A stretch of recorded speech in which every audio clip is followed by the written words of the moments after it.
Ah, il arrive.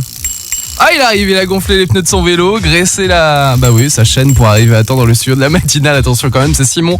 Et on parle du Tour de France. It West, l'info en plus, Simon Rongoat. Je viens vous parler de la petite reine. Ah, tu as rapporté un parcours du Tour de France. Mais pourquoi 2018, dans un an et demi, parce que c'est très anticipé. On a le parcours du départ de ce Tour de France 2018 qui évite l'Ouest en 2017 et qui part donc de chez nous dans un an et demi. On a le programme un an et demi avant du coup. Un an et demi avant, D'accord. voilà. Parce qu'il faut préparer les villes, le parcours, etc.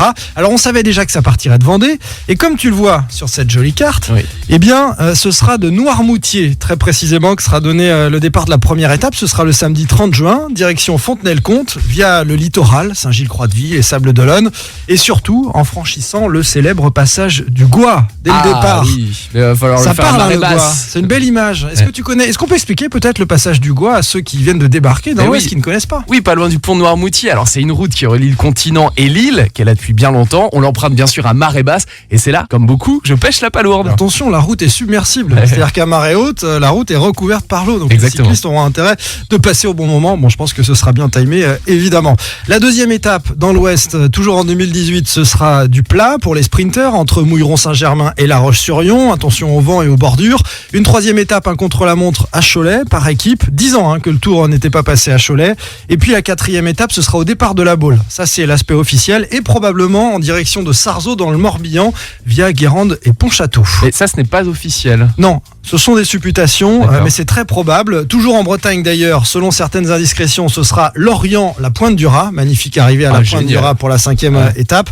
Et puis Brest-Guerlédan pour une 6e journée dans l'Ouest. On va se régaler, les coureurs locaux, les Bretons également. Écoutez le sprinter nazérien Brian Coquard avec Charlotte David. C'est un grand sourire parce que j'avoue que j'étais un petit peu déçu du tracé de 2017, ça passait pas trop dans la région et là par contre on est gâté avec 4 étapes pas loin de la maison, donc ouais ça fait plaisir. Des routes que je connais totalement depuis on va dire une petite dizaine d'années. Et mon apprentissage au Vendée U avec toutes les plages vendéennes et les courses dans la région et puis c'est mes routes d'entraînement aussi et presque de vacances aussi à la Baule, donc tout est réuni pour que ce soit une belle édition et il y a la première étape qui sera venteuse je le pense, mais avec un possible maillot jaune pour un sprinter, donc ça motivera encore plus. Brian Coquard, le nazérien qu'on surnomme, Lucas, Le coq. le coq. Ouais. Coquard, le coq, bien sûr. Il faudra donc patienter pour le voir en jaune. Le coq, encore un an et demi. Je file parce que j'ai pas attaché mon vélo. Eh ben, attends, c'est Baptiste qui l'a pris. Allez, salut. Tu rends le vélo de Simon maintenant. Offenbach sur It West. Je pars, au revoir.